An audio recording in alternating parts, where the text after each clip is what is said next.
Well, now we're talking about the norms of behavior or activity or conduct in the Justice Department and among special counsel investigators, et cetera. But is it common? And I'm not gonna ask a leading question, Counselor. I'm going to say, is it common to provide this level of information on someone who is not recommended for indictment? I think it's probably. I get where you're headed with that question, and I do think that. I'm trying to remember the name of the Wall Street Journal reporter, columnist woman who wrote a really good piece, basically discussing Mueller's report as a defense of the FBI, essentially, which I thought was pretty prescient. But I don't think I can say yes or no to your question, Tim, because it is so uncommon. The whole business of it is so uncommon. To even start an investigation knowing that you can't bring a charge, in this instance, like he says, in the delivering of these reports. So, unfortunately, I don't think there's a good answer to your question. But I would say that as I read the report, especially after having that sort of been pointed out to me, I do think that's what a lot of it boils down to. Robert Mueller is an FBI guy in his bones, and yes, he's writing a defense of the indefensible. And by the way, Mueller and Barr are longtime friends. Yeah, I mean they're both fixtures in the swampocracy. Mm-hmm. Yeah, I thought what was one of the things that was overlooked in all of this. Nobody talked about it because nobody basically talked about collusion yesterday. When the report came out, they were talking only about obstruction because collusion was a settled issue. But I think that the case against collusion and the absurdity of the allegation was magnified with the revelation in the Mueller report that the Russians tried to coerce the Trump campaign and Trump himself several times into colluding with them. And he rejected those attempts. That's different than saying they didn't attempt at all. What Mueller was saying is that they attempted to lure them into that kind of honey trap, and that the Trump campaign, the Trump operation, refused to do so. So I think that the not guilty on collusion was strengthened in this report, and nobody paid much attention to that because they were all focused on obstruction. Not guilty is too. No, you're being too generous. It's not that there is no there's no guilt. There's zero. Not guilty is you couldn't get a unanimous verdict. That means not guilty. There's not a single person who could see collusion. Rachel Maddow isn't even talking about collusion anymore. And there was no crime alleged, by the way, at the beginning of this special counsel investigation. He was empowered to be the special counsel without the allegation of a specific crime. And most people don't realize they thought it was a criminal investigation. It wasn't. It was a counterintelligence investigation. There's quite a distinction to be made there. One of the points that Mueller makes in the report, he gives Trump a little bit of sort of credit for the frustration of being a person who is improperly being investigated and, of course, knows it. And I thought that's where you were going with your statement. I want to play the clip.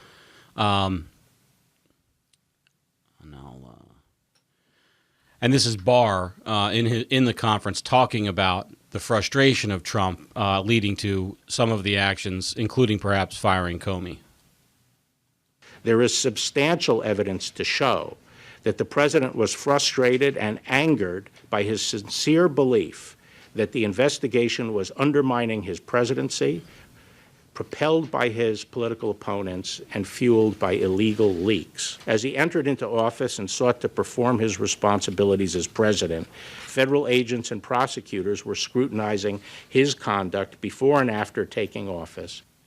The point is, you have to fire Comey if he won't say that you're not under investigation. He knows you're not under an investigation, and it's in the air that you're under an investigation, and it's crippling your presidency, and he works for you. What the hell are you going to do? Precisely. I mean, it's so insubordinate. It's beyond the pale. That's what was happening. So just if people don't know, I know there's lots of sort of facts out there that get blown around. God, you want to... Well, the point of these top 10 list, the lovely parting gift from Mueller to the Democrats is that the things in there all relate to stuff that, in essence, wasn't ultimately done. There was no information delivered at the Trump Tower meeting, for example. And the idea of firing Mueller was considered by Trump. They said he made the decision and was overruled. If he was overruled against his will, he would have fired the guy. So if these decisions were reversed by his aides, who refused, using air quotes, refused to do the what the president ordered, unquote, if he did it ultimately against his will, the guy would have been fired. So what they're talking about here is almost like the thought police. They are not almost trying to convict him of what he was thinking and pondering, but didn't decide. It's based on his thoughts, not his actions. Yes. That's how preposterous this list of. It's nothing more than legal hearsay, Scott. It's just legal hearsay. Well, I think that we could get into some, if we want to go, and I don't want to, by the way, but if we go into a deep dive again on one or two of the 10, I think we could find potential obstruction of justice there if we were really looking to make a case. Now, whether that rises to an impeachable offense, again, in a trumped-up investigation, it's not like, but that was used without irony. That's right. It wasn't like the kind of an investigation where, and we've seen this happen before, and this often gets people in trouble, which is a Trump lieutenant, for instance, like they're investigating Don Jr., and Trump doesn't really know if Don Jr. did something or didn't, so he tries to help him out.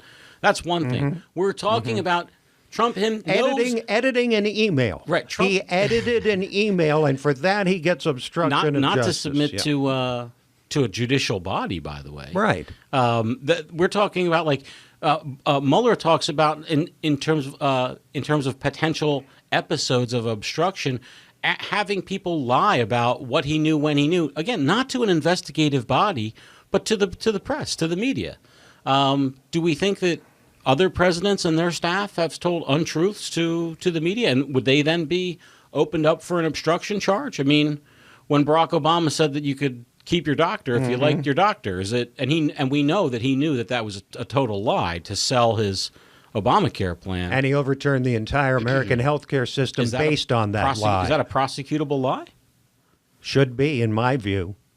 I mean, when you use well, I'm not going to get into that. I'm not going to get into that. Okay. But here's the thing. Here's another thing about this, Scott, that I found in reading the report sort of collectively, looking at it, was how much of that information was already publicly available, had already been reported in one form or another. A high percentage of it was, oh, yeah, I remember reading about that. I remember hearing about that. I remember finding out that was true. But what people did before the report in the media and in the Democratic Party is they tried to connect dots that Robert Mueller was unable to connect between various meetings that happened in disparate places and times, and try to say there was some grand conspiracy behind it when, by the way, some of the things that the left was talking about was Trump standing up at a rally and saying, hey, Russia, if you get the 30,000 Clinton emails, why don't you send them to me? Right. I'd appreciate that. Right. You're going to collude with a foreign nuclear power by publicly going on the stage and saying, in an obvious joking way, why don't you send them to me? Or, I think the media will appreciate them. It doesn't matter that it was an obvious joke to them. The fact that it was said, I was just, I read a story today that the New York Yankees are going to, or have already, put Kate Smith into the dustbin and her rendition of God Bless America because somebody complained, like one person complained that she sang a song with racist lyrics. And that's the reason why. Now, they're not saying that she was a racist. This is a woman who's a singer. It doesn't matter. And she sang a song. Doesn't matter. And then, by the way, you read deeper into the story, and you know who else recorded that song to great fame? I can't name the song right now. Paul Robeson, who, if you don't know who that is, it's a famous black activist and singer.